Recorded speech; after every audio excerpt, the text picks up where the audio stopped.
and welcome to Show Business. My name is Ebube, and you are listening to Popcorn for Dinner. It's a special one today because we have a lot to do in a different kind of way. We're going to tackle an entire season of a show, and that show, ladies and gentlemen, is The Studio. The Studio is a fictionalized version of Hollywood where an executive at a major movie studio, played by Seth Rogen, suddenly finds himself promoted to the top job and becomes the head of the studio, his dream role. The thing is, though, he kind of loves movies more than he loves the money they make, which puts him obviously at odds with the one thing he's supposed to do: generate endless revenue. He needs to talk to Ted Sarandos, because at Continental Studios, they don't make films. They make movies. He's surrounded by a beautifully neurotic team who go through some of the craziest things based on real shenanigans experienced by actual people in Hollywood. And honestly, the cast is strong, the show looks great, and the cameos, man, they seriously cameo. All episodes of the show's first season are now out on Apple TV+, and we figured it was time to share our thoughts on everything going on at Continental Studios. First, though, I should mention that we've had an incredibly busy year so far, and our Q2 has been dominated by HBO's The Last of Us Season 2, which just concluded, so please check out all of our takes, as well as everything we've covered this year, from Severance to The White Lotus to Invincible and beyond. So thank you to all of our amazing guests who somehow had serious time for us, and to everyone in our community who's making these discussions so much fun. And of course, special thanks to Sal Saperstein for being such an undeniable rock and always being there when we need him the most. Unfortunately, though, Sal could not be with us today. But I have the next best thing: two other people who know and love Adam Scott, as well as their way around an Apple TV+ show. So please join me in welcoming Chinedu and AJ. Hi, guys. How are we doing today? Yeah, good. It's a reunion. Good. It is. Yes. It is a happy one. Off the severed floor, please. Yeah. A very Thank happy God. reunion this time. Oh, man. Wow, what a year. What a year. Okay. I know. I think this is my longest line of recording episodes, I think. I've just been back to back since the start of the year, I think. Yeah, same. You Except for me, it have started been as even well, before. to be fair. It started before the start of this year.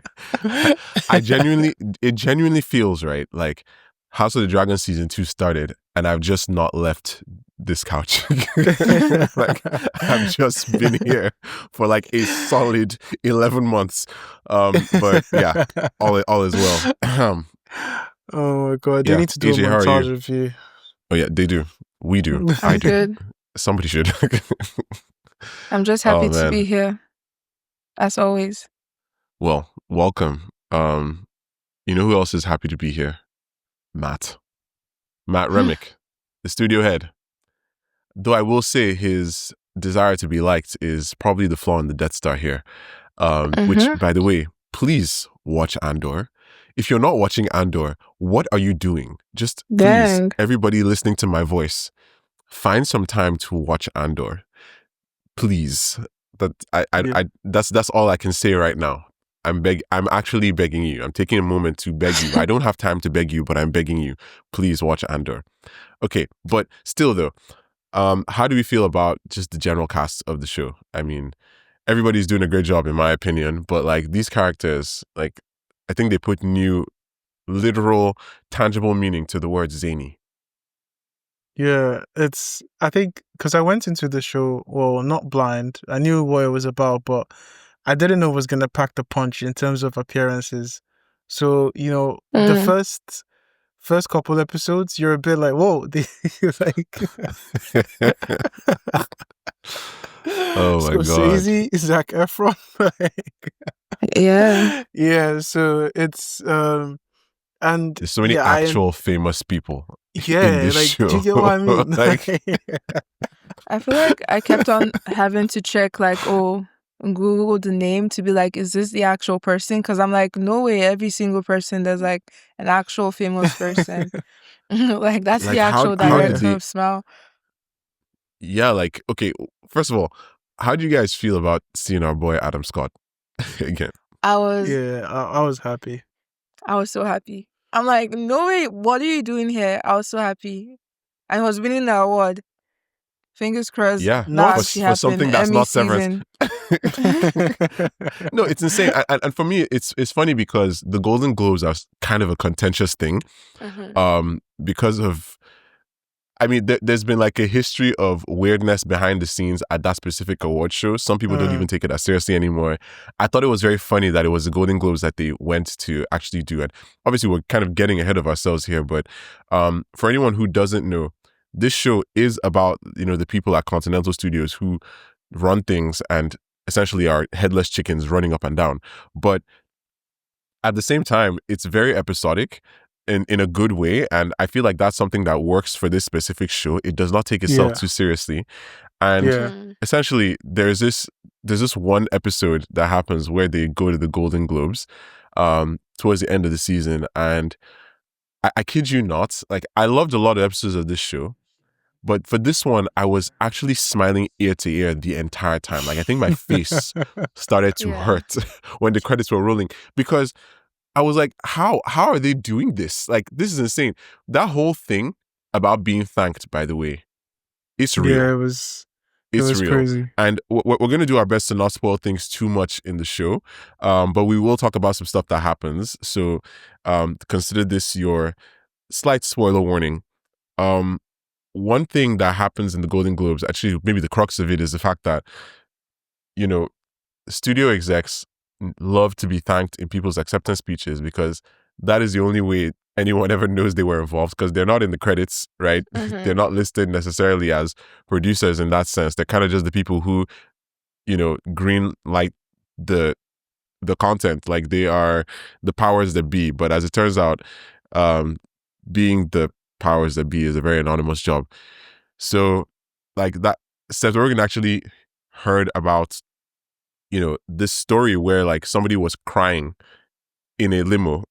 And, that's a story that I had heard him tell before. So I thought it was genuinely funny that they put people in the episode, and, like, they put that specific thing in the episode, especially when he's literally, sad about one thing or another towards the end. And, I think they got the set, they got everything. Like, just, I felt like I was watching the actual Golden Globes. Like, it was a very surreal episode. Yeah. Like, they had Rami hosting, which is just amazing.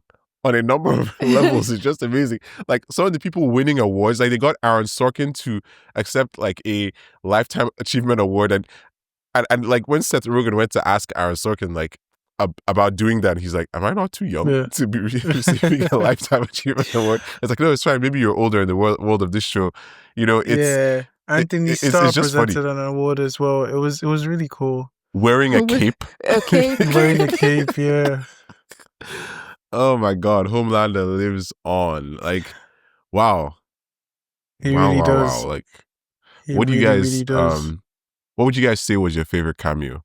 Because, I mean, this is stacked. Like, I don't know if we're just talking about one-off appearances, or just people who, like, appear in a recurring way because they're working for the studio, or, like, they're working on a movie that the studio is making.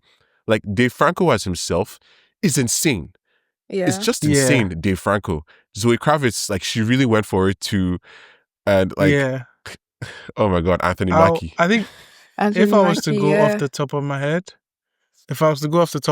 without having to think twice about it, I'll say my favorite cameos were Scorsese, probably in that order. Scorsese, Zoe Kravitz, and Zac Efron. Oh. Yeah. Because not just enjoying, obviously, like, oh my God, they got, Scorsese to come on this, but also I actually loved the episodes that they were on. I loved the episode. Zoe Kravitz killed me every time she was on screen, man. Honestly, she was hilarious, bro. Especially in the Golden Globes. Yeah. Like, I wouldn't say too much the about Golden it, Globes wow. and CinemaCon, bro. Oh my God. The final episode as well. I think, honestly, for me, it's Zoe. Jeez.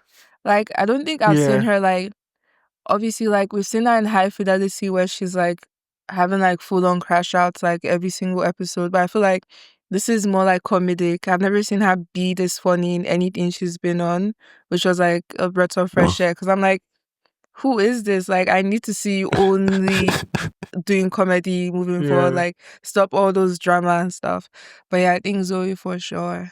Yeah, like I was recently rewatching season 1 of Big Little Lies, and Zoe in that show is just, such a presence in the sense that, this dramatic element is strong. And then this is such a contrast to that. And at the same time, I kind of want to watch that Blackwing movie, Yeah. like the one that Yeah. she's going to be in. Yeah. That's the thing. Like all these movies Yeah. they're making, like I kind of want to see them. Like Yeah. I low-key want them to release Martin Scorsese's script so that we Yeah. can watch the Of Joe course. Chow Honestly, movie. No, I would. He was talking about it, and I'm just like, I would watch this movie. Yeah. I would genuinely. Yeah, like this is a good Steve movie. Buscemi and all. Like I would watch the movie. Yeah. Yeah. I'm like, yes, call it Kool-Aid. Like it makes so much It sense. could- it I could would be- watch that movie. It could be one of those things that they do. Maybe they'll just release it as a. I don't know how to explain it. You know when TV shows and when they release like extra content, they can just drop it for us. Yeah. Yeah. Us. Yeah. Wow. Would Ice they make an Cube came entire on, feature you film know. just I'm for just that? looking I love at. it. I'm just looking Ice at the Cube. list of people. Like Ice Cube it's was mad. there. Charlize Theron. Yeah. Yeah. Even the directors like Nick Stoller coming to direct the Kool-Aid movie. Yeah. Oh my, like it's Paul Dano. Damn. Is it Quinta weird? Bronson Is it was weird? there as well. Oh my god, yeah, Quinta. Like it was just like Yeah. everyone we love in this random show we Yeah. have come to love. And I'm like, okay, like you're here to stay. Like I would always, even if it's 2 seasons Apple gives us, I'm like, this would be one of those shows where it's like, okay, let's run it back just because. But yeah, I loved it. Yeah. yeah, it's funny because it then makes you ask the question, is this show a love letter to Hollywood or just like, real satire of Hollywood? And of course, the answer to that question is yes. But at the same time, it's like, what are the proportions here? Like, how much is it love letter? How much is it, a critique of what is actually going on? Because everything here is rooted in reality, right? So Yeah. Yeah. what do you guys think? I feel like it's one of those things where it's like, we're only mocking you because we love you. Like, you need to do better. Like, we're mocking you, you're being silly, but we love you. Because, like, every single, like punchline on, like, Hollywood as a system, there's always that underlining, like, factor of, like, but we love film. We love cinema. We love movies. We love this We work love we do. movies. So I feel like, honestly, it's both. But I feel like there's also, like, although it's like a very like tiny component of like the show as a whole, but there's also that like what was before, like we don't have it now. The way he mocks is it Quinn that like, oh, like the young people destroyed Hollywood, oh, the TikTokers in the Golden Globe, like red carpet, I feel like it's also kind Which, of like by the way, comparing then and crazy now. to see Charlie D'Amelio I know. at the Golden Globes in this show. Right? Oh my God. Wow. Yeah, you're right. Like, people wonder who is actually to blame. And actually, while we're still on this, is Ice Cube still involved in the Kool-Aid movie? Good question. Because he walked off after it was revealed that they were using AI, which that was just like, in a world where everything wants to call to AI right now, right? The fact, I just thought that was the best way for them to do it if they were going to do it at all. Like, because like I didn't really see it coming. Yeah. That was That's all. genuinely Yeah. funny. Yeah, it was. Oh my it was. God. It was. That was the same episode where they were also talking about the. Yeah, It's it the was casting when they were talking episode, about The yeah. casting? Yeah. The casting episode. Oh my God. No, it was so funny. I'm like, Like, no, like, you guys. Yeah, like I bring that up because like that casting episode is one of those episodes that's like, we're mocking you because we love you. Because that is like just think about that, right? Think how much time they spent, all the contracts they had to slash just because they wanted to be perceived as doing something correct, and then exacerbate the problem It's like, how do you guys not, like, the whole time I'm watching them, I'm like, maybe it's because I'm black, but I was just watching them and I was just like, what are you doing? Like, do you not see how you're making this worse? Man. It was hilarious. But to be fair, when Quinn has said, oh, like, I don't see it as like a race thing, it's more so like you're trying to say now that like it's more only like, poor people. Yeah, that like drink it's not. Yeah, that was amazing to me. Like, I was like, my jaw dropped because I loved it so much. She's like, no, it's not a black drink, it's a poor It's a drink, poor and everybody's drink. like, whoa, Like- like, no, honestly, like, that hadn't even occurred to me. But the fact that they said that, like the fact that they did commentary on that, I was actually impressed. I was just like, nah, these guys are not playing games. It's like, who like are they're the playing games, but they're not writers? playing games. Yeah. That was Yeah. amazing. That was actually I just love that great. episode And like so it much. just tells Yeah. you all the things you had to think about. And then Catherine Hahn's character, you know, Maya, the marketing executive who is always in designer for whatever reason. Like, with the she braids, just with the braids. And apparently With the she's not white because her dad is from Cyprus, or what did she say? I'm like, girl, you are white. You're a Her pay white is through the woman. roof. Her pay But I is through feel the like roof. because she plays it so well because she knows she's meant to be like one of those characters that just like piss people off. Because I'm like, why are you speaking like this? Why are you dressed this way? But I loved her though. I don't even, Like does she she's piss my you second off? best. Yeah. She pissed me off. she doesn't was piss doing too me off. much. She does? Yeah. Really? She's like the archetype I of feel like like I those enjoy like all of them. I mean, I enjoyed her, but I feel like she's like those like white women in like art or like creative director that's like they're like super expressive, Yeah. but like what are I you believe it truly makes them an ally. expressing? What are you Mhm. truly expressing is hilarious. Oh my god. Oh my Well, god. and her assistant, the other like Derek, is that his real name? The black guy. I The other think black guy, he's so. hilarious. Yeah. I loved him. I loved every single ad lib he said. Like, I was always looking for, okay, what is he going to say in this moment? Him and Sal. Sal always used to say like the most ridiculous things ever. Because like, even the first Sal episode was where they great. met the other Jewish guy and then they're like, oh, how are you going to fuck Kool-Aid? And then Sal turns to Matt and goes, but seriously, how are you going to fuck him? And I'm like, is that... No, it's Sal, I actually love wild. Sal so much. Yeah. Sal's lines were insane. God. And the thing about Sal, right? I think it makes sense that the character is kind of set up the way he is because like he's personable, he speaks in an accessible way, and the talent actually likes him.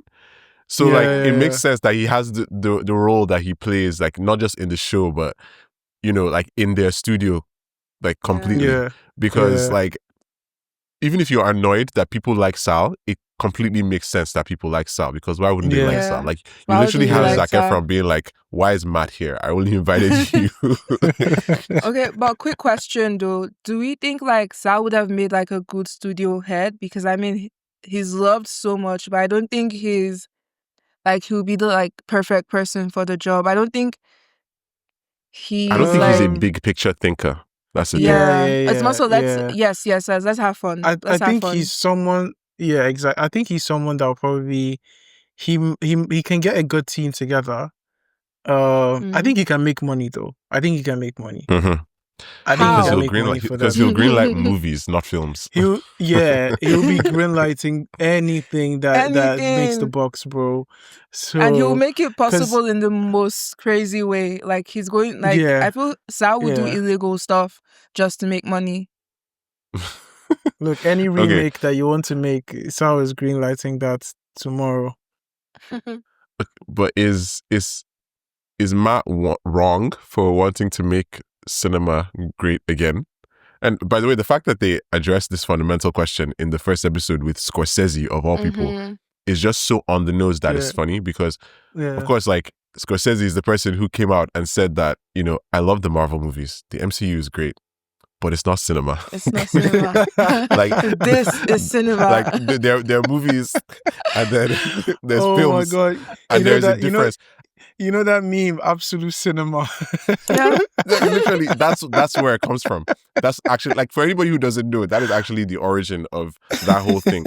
And I honestly, I remember just during the pandemic, I think, just I was reading that article. Like, I heard that he said that. I was just like, huh, okay. And then I read the article and I just came out of it thinking, wow, he's out of line, but he's right. he's low-key. I was thinking, Is he really? I was thinking, I wasn't sure, right? Because for me, I was on the fence, because I understand why he's saying what he's saying, but I was on the position of cinema can evolve. Like, there are like, cinema doesn't have to be just what he thinks cinema is. Like, his logic is that cinema is a specific kind of thing, and then like these new blockbusters are something completely different, that they're not really celebrating art. They're kind of just trying to make money. But I don't know if that gives that kind of does not give a lot of credit to the MCU. And I think the MCU does have actual cinema in it. But I mean, that's the thing, right? That's the debate here. And it was very funny to me that whether or not Martin Scorsese is right, they brought him to be the one that they're turning his cinema into a blockbuster that is basically Barbie. Like, it's amazing. Like, Evan Goldberg, like, I feel like Seth Rogen is going to get a lot of credit here, but like, Evan Goldberg also deserves all the flowers, because the two of them together, just an amazing writing duo. Like, most of the Seth Rogen films that people love, like, the two of them worked on together, and it's good to have like these duos of people that are actually like making stuff happen in terms of like telling stories and trying to be very real about it. Even the relationships in the show, right? I love the fact that Matt brought Quinn up with him. Yeah. It's like, they're like, because when we first see her, she is driving the golf cart and like, telling him his schedule and all that. It's like, oh, well, if I get this promotion, like, I'm taking you up. And she's like, I thought that was just a thing. So you were just saying to make me so I wouldn't leave. Yeah. And he was like, yes, it was, but I also meant it. No, it was hilarious. Nah, these lines, man, like this show is it doesn't have any business being this funny. But it is. I feel honestly brilliant. it was It just grows on Quinn. you. It was just Quinn that was a real like film buff, to be honest. Like, though she was young, because Matt was a loser. Sal just wanted to have fun. The marketing director, I forget her name, just wanted to make money. Mayan wear braids. Patsy was overly ambitious. Griffin was useless. Oh my to God. be honest. We'll get to Griffin. So it's like, I feel like it was literally just Quinn. Big fan of Quinn, by the way, if you can't tell by now. But she was excellent. Because I feel like Matt, like, I was gonna say I disliked her in that episode with where she was going after Sal, where both of them were going after each other. Yeah. I think that was the second or third. I don't know. There was something. So to be fair, the show was still a bit like new to me at the time. I think that was the third episode. So it felt super chaotic. Okay. It was one of those really, really chaotic ones. But then I just came to realize, oh, okay, this show is actually like, this is what it is. It's a chaotic show. Like, yeah, okay. Yeah, that episode I believe is titled The War.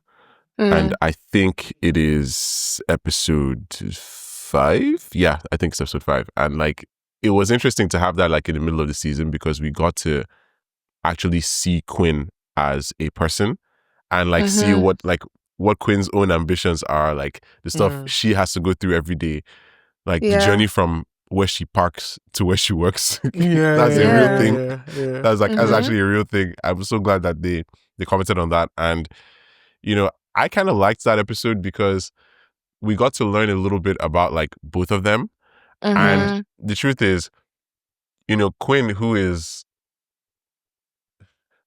more of like the film buff, like the staunch film person, is the younger one who quote unquote doesn't understand anything. And then you have Sal, like the funny guy who's like, kind of holding relationships together, being the one who's like kind of fighting this, but like he has more power. So like they end up compromising. And I wonder how many times like in real life stuff like that has happened, where like you just have to reach a deal before like mutually assured destruction occurs. So yeah, she had some balls though. She did. She did. No, she doesn't fear going after a white man in Hollywood. That has been there woman. For a long time, and you're just like, been what? There like 20 years.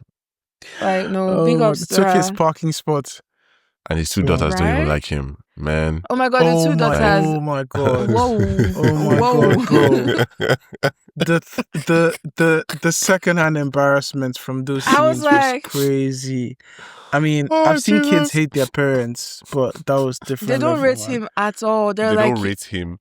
He's funding their whole lives, but they don't rate him. How do you want to stand up and leave the lunch? I don't want to see another scene with his kids again, please. Please. No. Oh my god. You feel so sorry for him. We just saw 2 kids in this whole show. Wow. It was just them, right? We didn't see any other like child. Yeah, not of any of the people. That's great. I love that. No more children. She said fuck them kids. Wow. No. I didn't think that was the path that was taken, but fair enough. No, because when they're kids, like the whole dynamic, we have to like proper humanize them. You know, as a dad, but like with Sal, it's like it's Sal. Like it doesn't really matter if his kids hate them. He's loved. We love him. Yeah. Fair. Yeah, I guess we do. And of course, this show has been, renewed for season 2, which is fantastic. I'm looking forward to seeing more of what they will bring to life. And I'm looking forward, actually, I'm kind of curious to see how long it will take them to make the show, like to make season 2 and everything. Because I feel like this is one of those shows that seems like it's all very simple, but there's probably so much that's going into making it seem so casual. Yeah. The sets that they have to build. Yeah. All the things they need to do, all the people they have to coordinate, because these are real people coming to like play themselves. Yeah. So like a lot of schedules have to align. I'm curious to see that. And, it's all very meta. And, one thing that's obviously meta about the show that I really loved was episode 2, The Oner. And that was a fun thing to watch, not just because, Greta Lee is in it, but literally Sarah Polley is doing her best. She's actually doing her best here to just make art. And you have the studio head coming to visit and nobody wants him there. Yeah. And apparently that is a real thing where like, it's sad for the studio head because that's why they got into movies. Like they want to be on the ground floor of all this stuff. They love movies that much, but then they get there and everybody's just focused on appeasing them. And like people can't focus on the actual art that's being made and it's disruptive. And we see like the most extreme version of that in this show where Matt, his presence literally derails all their plans multiple times over. Like right down. I love how they didn't waste any narrative beats too. Like right up until the end where it's like, whose car is in the driveway, for God's sake? Yeah, I was so pissed. Like I wasn't even making the movie. Because Sal told him. I started to feel like, bro, I was like, come on, man. I love this show because in most other shows, you'd probably get some reprieve for Matt at some point.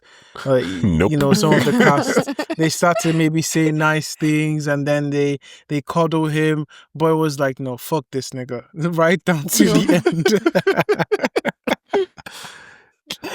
And they had to spend all that money on like, you can't always get what you want. Because of course, like, because we know that he gave her the money for the song because when they're doing the presentation in episode 10, you hear that song in the trailer. Yeah. So they actually got the rights to it. And of course, judging by the way that presentation went, like, cool, they triumphed despite the old school Hollywood buffet. But now it's like they have to actually follow through. In a sense, I think so. I think that they actually came out of that presentation. Yeah. Are we sure? You don't think so? Triumph. I mean, no, I think you're gonna I think be a good dad, Ebube. You're gonna be a good dad, Ebube. Listen to me. Listen, they made it by the skin of their teeth. They made it by the skin of their teeth. Like, I'm not saying that it wasn't a completely botched effort. I'm just saying that from a results perspective, make a presentation that is memorable and doesn't suck. Movies. Is that? Yeah, movies. Like They got the people moving for the movies. Like it worked. It worked out. Maybe like It actually for worked out like for them. no, maybe for the crowd, but not the board. I'm not sure about that because I'm sorry, I saw thing- Griffin drop to the floor from the sky. Face And down. they just started chanting movies. Bro, Movies, I'm telling you. Like But it that's was the like thing. yeah, I movies, actually but feel like I actually feel like all of it will be perceived as part of the act. Genuinely. Like because I feel the way you guys feel, but I'm trying to look at it from the perspective of the people who are Ebube. watching. Ebube, I think it you are depends. giving I think it maths depends. right now. I think it depends how this show is because is it Oh, full God. on satire? If it's full on to be fair, it is. Yeah, it is. I was gonna say, is it gonna give the audience some credit and say, not audience as in us, but the people that were chanting Yeah. the movies, Yeah. are they gonna give them some credit and be like, oh, okay, that was actually terrible, or are they just going to go Yeah. full? These guys are idiots. No, but Yeah. when you think about it, look at what they saw. They saw Dave Franco show up completely beaten up because of what had actually just happened to him. Actually, And fair. in the movie, he actually does get beaten up by gangsters, and he's in a car driven by Anthony Mackie. So they thought that was part of the act, and then they don't know that he's Fair. just immediately being rushed to the hospital. Then Zoe Mhm. Kravitz comes out completely blown out of her mind because of all the drugs. Funny story about that, but I guess you just have to watch the show. And she actually gives an amazing presentation that gets people excited about Blackwing. Like she says everything she's Yeah. supposed to say on the teleprompter, and then she leaves. Even the Griffin thing, like he drops from the sky and he just starts shouting movies, and like Matt actually ends up making it work. So in my head, it's just like for a moment there, I'm asking like, okay, these guys are cooked. Like this is not gonna work. But then the people are chanting, and then anybody who's watching, and even people who are higher up, they can see that people are actually excited about what's going on. People are excited about the movie slate that they have coming up for the year. So, they're not going to actually have to sell them to Amazon, which I'm going to get to in a second. But like, from a results perspective, they achieved their goal, which is to become so valuable that they can't let go of them. Okay. I mean, yeah, That's I what I'm see saying. that That's what I because- mean when I say they triumphed. Like the presentation was Fair. actually a success. It was insane, and people almost died, but literally. it did what they needed it to do. Oh my goodness. Fair. I see where you're coming from. I see. I was gonna say Sal with the cocaine is crazy. The way he kept on saying, okay, just like one more, and I'm like, you're gonna kill this man. Why? Yeah, there's They way were too given much an cocaine. they were given an 80-year-old man coke. Why? And Why? nobody knows he's 82. Nobody knows he's 82. That's actually why. But why would Like when maybe he said lied? his age, I was just like, how is he 82? 82. Oh, I mean, Like, they what? wasn't sure. I guess he's goodness. because Bryan Cranston is 69, right? So Oh. that's Oh, kind of Jesus. Bryan Not Cranston too is old. actually Wow. yeah. Bryan Cranston is What does that even mean? Wait. What does that even mean? Hold on. Is this where we Let's say move on. pause or? Let's move on. I thought he was in his 80s, not gonna lie. But that's cool. Wow, no, Bryan Cranston is 69 years old. Obviously he's had a storied career and he's close to retirement. He's in a place where he can retire at any point, right? Yeah. Everybody has celebrated him. Like he's good. So I love that now he's actually just doing what he wants to do, right? Which is why the character of Griffin Mill is so fun to watch. But yeah, he is 82 in the show, and obviously considering his real age, that's why Matt believes he's in his 60s, and he's shocked when he's like, "Oh, like you're 82? What the heck is that?" But honestly, like the whole thing about like that plot line in the final 2 episodes of this whole "we're going to be sold," it makes me wonder, like, how is MGM doing these days? because I'm so like dead. honestly, the fact that Amazon, right, is the company Continental is in danger of being sold to is a joke that just has beautiful layers, right? There is, like, of course, there's a tentpole tech rivalry of it all, seen as this is still an Apple TV Plus show. Yeah.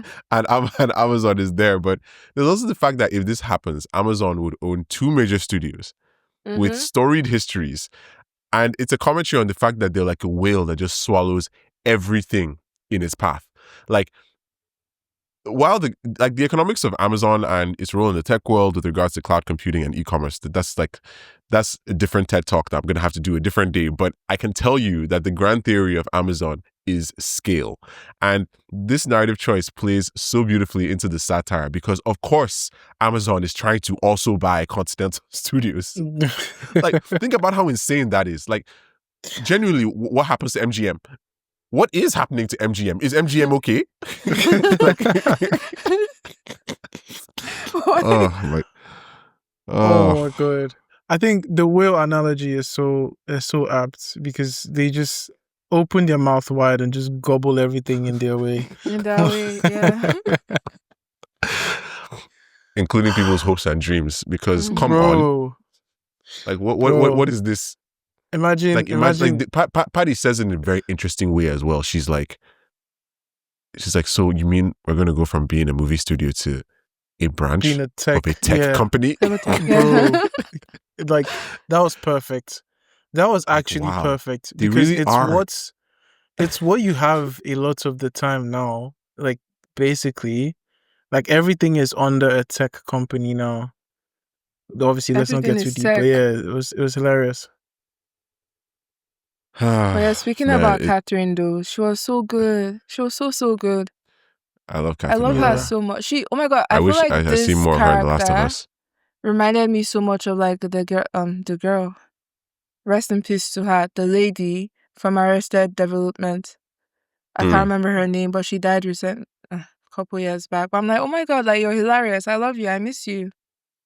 Yeah, protect Catherine O'Hara at all costs. Like when I saw her in The Last of Us, I was just like, this is fantastic. Yeah, we went from watching her at The Last of Us and came to this. Well, watching side by side, and then obviously Last of Us finished. Yeah, this was an interesting, kind of spring smorgasbord of shows that we had. With The Last of Us, with this show, with Your Friends and Neighbors, and obviously Apple is kind of killing it with their content. Like they've always had good stuff. They're just not good at marketing their good stuff. I wish more people knew about their good stuff. I feel like at some point they should drop an episode on that actually. Yeah, they probably should. And the thing is, it's ironic to me because Apple is perhaps the best company at marketing like in the world. Like they're so good at marketing that now their products just sell themselves. Like the self-expressive benefit, like the signaling, it just works. Like people want to be associated with this company and the stuff that it does, the stuff that it makes. So I've always found it so ironic that they're not marketing their TV shows as much, but it kind of makes sense, right? It makes sense in the way that, in like a meta way, that this show and this final episode makes sense. Because the streaming stuff is maybe like 1% of what they have to deal with. Bro. Like it really is a branch of a tech company. And that's essentially what Continental is going to become. And I'm just like, there's just so many layers to this. Like it's insane. But if Apple decides to actually put real money and time into making sure these shows, like everybody knows about them, like some of these other streamers are going to have an issue. Yeah. Like they're going to have an actual issue. I think they already do, to be honest. Because there's actual good content here. People are like, oh yeah, like why are you watching Apple TV Plus? But in all honesty, it's getting to a point, like we're getting to a point where it's going to be like, why aren't you though? Why are you watching like, Netflix? Yeah, exactly. Like why are you watching? And the fact that what's his name, the CEO of Netflix was Ted Sarandos, he was there. I was like, what are you doing the Golden here? Globes episode. No, it was hilarious to see him. First, I thought I was just going to see him on the screen. Do you know there was actually even a part of me that was just like, oh, like he's just there in the background sitting down. Like, are they using archival footage of Ted Sarandos at the real Golden Globe? But no, he's there. He's actually there. And that whole thing of like, oh, how do you make them thank you? Like that was just. I laughed. That makes so much sense. And that's the thing. Like, it's probably true. Like I don't want to say what he says because I want anybody who watches the episode to actually feel that impact of what he says, like how he gets them to thank him. But I just heard that and I'm like, wow, that makes so much sense. Like, man. I'm so sure that's real. I'm actually sure it's real because, bro, I would do it. Like, now that I've heard it, I'm like, why wouldn't I do it? In his position, why would I not do that? I definitely believe that. I am for art, but they should thank me. That's why they should thank me. Okay. That's why they should thank me. Because what? I learn something new about Ebube every day. Nah, like I heard what he said. And I was just like, bro, that is But so like, it's so I Machiavellian, but it yeah, just works. I definitely think that's something that's very, very common in showbiz, though, and not even It just has in to be showbiz. real. It has to be like you have some absurd things like that in not even just movies. I know we're talking about movies, but like music, all of that stuff. Like executives do crazy things all the time, They so honestly I'm not do. surprised. And you know what? Speaking of executives, Griffin Mill, right? when I was watching episode 1 The and I saw goats, Bryan Cranston, I was just like, what is Bryan the Cranston doing goats. here? How did they make Bryan Cranston agree to this? But obviously he loved doing it. And, you know, Griffin Mill is actually a character of the same name played by Tim Robbins in The Player, which is a movie that came out in 1992. And, you know, seeing Bryan Cranston there was obviously the first moment that shocked me. And honestly, from what I've heard from Seth Rogen, they were actually going to make that character like a lot more straight-laced, you know, a lot more, you know, he's wearing a blue suit. He has a presence in the room. Obviously, he still has a presence in the room in the show, but this would have been in a different way, in a more traditional sense. And, you know, then Seth said he happened to have a meeting with David Zaslav, and they realized they were being way too conservative. And for anyone who doesn't know, David Zaslav is, of course, the CEO of Warner Brothers Discovery, and he low-key tends to dress like he's in some kind of rodeo half the time. And, you know, it makes him a lot more comfortable when he's setting art on fire. But in any case, yeah, let me not get started on David Zaslav today and all the things that he has cancelled. But we're there. Whoa. Yeah, I think. Let us relax. Don't kill me. Do you need the room? No, I'm good. You know, this show is You a lot sure? of things. You sure? Yeah. This show is a lot of things Okay. all at the same time, and you know, I think that's what fuels the connection that people have with the show. Like, you know, the characters are great and all, but I think it's also the fact that it's so chaotic. Like, it's a workplace comedy, it's a satire, it's a cameo factory, right? There's so many things to love about this show, and I think, you know, putting like, you know, the Zaslav of it all aside, I feel like this connection to real life, even for, you know, people who are in a different world than the average person watching the show, is still so effective. Like, there was an episode where I'm just going to call it the pediatric oncologist episode, because that's the title of the episode. Oh my God, I can't believe I forgot that episode. Like, the whole of this episode. that is just that is Jesus. neurosis galore. Like, Jesus. It because it's asking a very great question, right? How important is art really? You know, and I feel like we could gather the entire Popcorn for Dinner squad and everyone who's ever been a guest and still not be able to answer this question. But Matt Remick decides, you know what? Today is the day that I tell a bunch of surgeons, Self-righteous pricks. Sorry, that what I do Oh my Lord. is just as important as what they do. And I'm like, how neurotic do you have to be to do that? I was like, no, I was just saying, like, what's wrong with you? Fumbling, you know what? Let me not even talk about But the you know, relationship. I was in full support of like what he was doing though. That's the ironic thing. You're kind of rooting Because- for him because the Yeah. doctors were being kind of dickish about this. Yeah. Kind of. Like, did they have to be so mean? Like, Kind of. No, because they just met the man. They just met the Kind man of. and they're like so He said- cruel. and they also resent him he- for having more money than them. Yeah. He said he's busy, and then they were basically just looking down on the type of busy that he is. I mean, Yeah. we're not in competition here, but they started it first. So. Yeah, like, Mhm. his like hard work doesn't just exist the way it is in your head. Like, you are not the Mhm. main What was- character. Oh my God, what was his final line? He said, "We sponsor your." Oh Jesus Christ, I can't remember. There was a line that he had where he said, "We sponsor all your playthings" or something along. I can't remember it now. I wish we had a producer on the call. No, I think he was talking about how when people are sick and they're being treated, what are they watching on the TVs in the rooms? Yeah. Movies Movies. made by people No, like there was something me. he said when he said like we basically sponsor your galas, like all like the type of Oh, yeah. gathering they were. Yeah, yeah, they do. yeah. They do. Yeah. And it was very funny to kind of see that, because these guys, they kind of, it's like they want to like him, and then you can see them, like doctors, obviously they make money, right? But you can see them trying to all come together to like do this auction for this golf trip. And then Matt's just like, nah, I'm going to take that. And then he doesn't give it to them because they've annoyed him.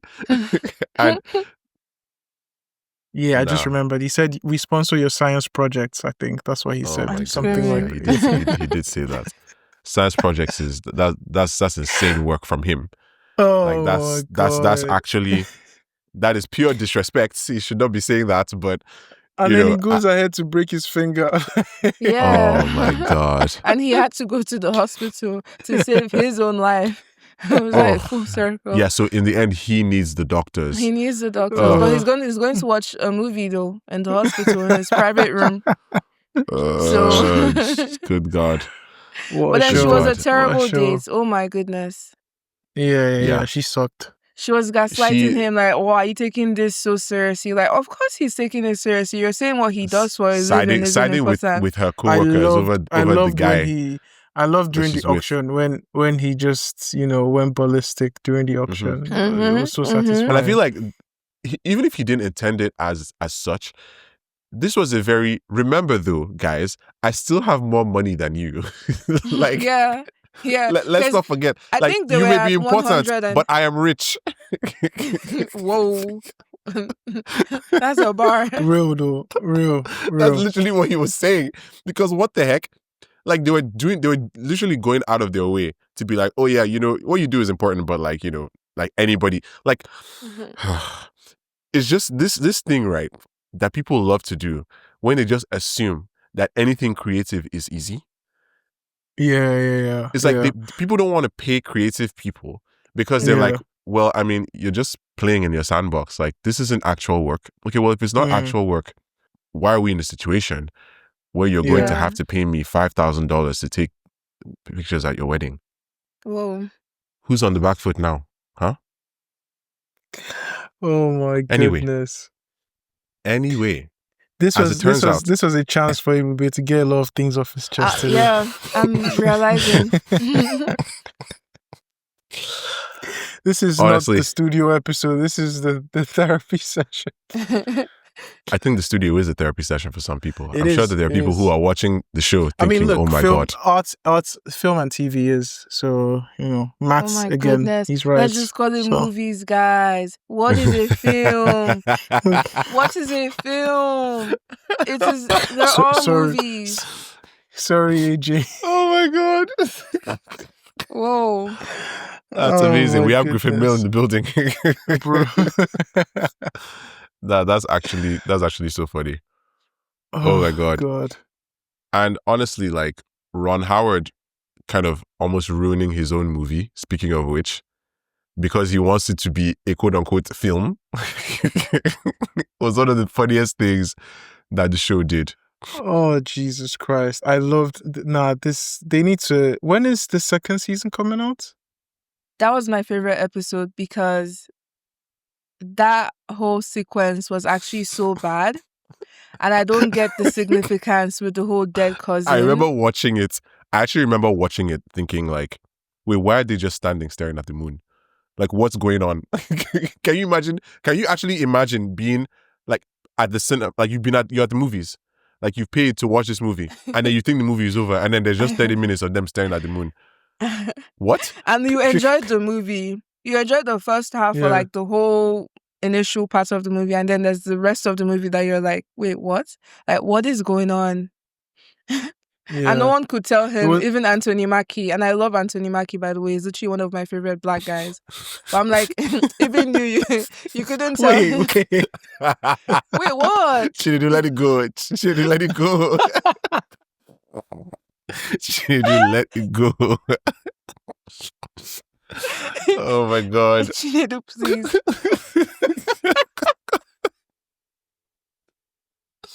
Moving on. That's crazy. I've never heard that before. Oh my goodness, man. Oh, jeez. Okay. Nah, it's wild because like this show is basically like Entourage meets Curb Your Enthusiasm meets The Office, and it works. It works so well. And seeing something like this here, where like everybody's fighting themselves, like, okay, how do we give Ron Howard a note? And just the twist at the end, where it's like, bro, he remembers him. Like he actually remembers him. I didn't expect that. I didn't expect him to actually remember. So like this whole time he's just been fake. Nah, like it's insane. I feel like he's like, I have a knife behind you. I'm not even going to tell you I'm holding it, because when you move mad, like I'll let you know what you did like 10, 20 years ago. So I'm just like, whoa. And the way he said, oh, does anyone want to hear his story? I was just like, this guy is evil. He's evil. Like, no, literally, Seth Rogen actually joked that in this show, we learn the monster Ron Howard actually is. And I was just laughing when I heard him say that in an interview, because it's like, bro, when you really think about it, Ron Howard was evil. He was actually evil in this episode. It's insane. So, I mean, all the stuff that went on in that episode, and even some of the others, like the choices they made, like the way they filmed everything, like that episode with the oneer, right, that I was saying that I loved, you know, they actually shot that as a oneer. Like that whole episode is done in one shot as well. So like it's kind of a meta thing they wanted to do. And then they took it a step further, whereas like for most of the show, they're doing one-shot takes for like everything. Like if you watch the way the show is shot, and it looks so good, by the way. They're shooting something and then the camera is just moving. Like think about all those scenes where like these two guys are together in a car and like, you know, the camera is in front of them. We're listening to them talk. And then they come out of the car and start walking, and then the camera just goes along with them. And we don't see anything. I'm just like, how are they getting the shots? Like the whole time, I don't know if it's kind of thing some people will notice, but I was just there like, genuinely, how are they filming the show? Like what that's are they doing? That's a like, great pick out, actually. I didn't think about that. Yeah. It's great. Like and they have all this soft jazz going on in the background too, which is I guess a nod to old school Hollywood. And it's just funny. It's funny because like, you know, it really makes the standalone nature of the show, the standalone episodic nature of the show work well. I mean, unless you guys didn't like that, like would you guys have preferred something that was, you know, a little bit more, I guess, seasonal story arc? No. I think this is still perfect because, you know, overarching, you still have a story, to be very honest. It's not you know, each episode each episode is kind of in a complete world of its own, but you're still following their development. For example, you know, like you still have Catherine O'Hara, who was dumped as the top exec, you know, become a producer. You know, we follow how she's happy on that development. We follow how Matt is struggling, you know, like we're still following them in their careers in Hollywood. Obviously we're following like bits and pieces of it, and I still enjoy the way it's being told. Like I wouldn't change it. I think that's the only way they can tell the stories they're telling. Exactly. Because it has to all feel random. Exactly. Yeah. And honestly, it's unique and beautiful in its own way, because how many type of shows do we have like this that, you know, is chaotic and hilariously funny like this? Like actually The Pit. I'm just going to plug that in. But anyways, moving forward. The what? The Pit. Like it's this HBO show. Like I don't know if you've heard about ER, like, but it's this old 90s show. But apparently there's a new one called The Pit with the same Noah Wow. It's calling ER an old 90s show is the most Gen Z thing you've ever done, and I love it. I am very young. It's very old. That show is old. Noah Wow is a 50-year-old man now. You know, that show is old. It is genuinely old. But it's interesting because it's a while since I heard anybody mention it. But yeah, The Pit is kind of like an interesting take on that world. Because obviously you have ABC, on the other hand, doing doctor shows in their own different traditional way. Like, I feel like I should take this moment to remind everyone that Grey's Anatomy is still running. That show is still live. But anyway, yeah, The Pit is kind of like an interesting take on that. And I guess, you know, HBO doing a show like that is kind of interesting. People really do take very like fun swings at some very crazy ideas at HBO, and I think that's kind of what works. And I feel like, you know, these Apple shows are, you know, kind of in the same vein. You're getting stories that are just weird. Like even something like Your Friends and Neighbors, I was like, I will probably like this, but maybe at Is some that point. the But then show one day I with was the what's his name? Where he John steals Hamm. from his okay, Mhm. Yeah. okay. Yeah, and I was just like, I Yeah. understood the premise. I was just like, okay, like how interesting can this be? It's a And then I very watched it. motivational show. Yeah, I watched Makes it. I you was just want like, to- wow. As Yeah, it in makes you want to. Yeah, AJ, it you makes look you want to concerned, but aspire. trust me, watch the show and then you understand. he steals from his neighbors, right? Yeah, Well, I mean that can yes. be aspirational. Like depends on what you're stealing. I mean, Oga. I'm joking. What are we talking about? I'm joking. Before your I'm neighbors come joking, and watch please. this. Oh my god. My neighbors are stealing from me, please. Okay, fair enough. Knowing that it's inspiring you that way. I mean, inspiring. What's the English? Oh my god! Jeez. But no, it's a good show. It's a good show. You should check it out. I think you like it. Yeah, I think you like it actually. With regards to, the show being episodic, I guess one final thing we can talk about before we head out. Seeing that it was episodic, right? Were there any episodes that we think maybe weren't as great? Like anything maybe forgettable or anything that wasn't as engaging? Like, for example, I don't think it was a bad episode, but I did wonder if the one with the missing reel was going to make them lose more casual viewers because it was very inside baseball Hollywood. But then I saw Zac Efron's face and I was like, yeah, people will be fine. Yeah. They're going to stay to watch Zac Efron. But yeah. And also, like, I I don't feel know. like because recently with the whole Olivia Wilde and Don't Worry, Darling, debacle, whatever happened with her, like, and Florence, And like the fact that everything she's that the happened. one in the show. Yeah, my and she's God, the one bro. being Yeah. like a hard director to work with. Like, also, I feel like that's like an episode people will like. I would say the episode that people will be like, okay, like just a throwaway episode is the one Quinn versus Sal's Sal and one? Quinn's. Yeah, because it really doesn't add anything to the show as a whole, but it adds like It helps us get to know the characters a bit the better. characters more. But it's yeah. like we could know more about Sal watching like an episode where something actually is happening. I Honestly, think that and I episode missed felt very. Matt in the episode as well. Like I needed more of Matt in that, like in every Yeah. episode. Yeah. True. Yeah, he was kind of like it was interesting. I did actually feel like, okay, this guy is kind of a side character right now. On that episode, Like yeah. it felt that way, and I was consciously like aware of the fact that he felt that way to watch in that specific episode. So that was kind of a change. Yeah. Yeah. Yeah.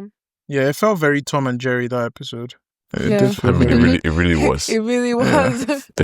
But my favorite It felt episode very Tom and was Jerry. I think the episode on the note. Okay, I have 3 favorite episodes: The Notes, hmm Golden Globes, and episode 9 or 10. It's parts 1 and part 2. So I guess we can Yeah. call episode 9 and 10 one episode. To be honest, No Okay. cheating, We'll no. we'll just call, we could call it the finale.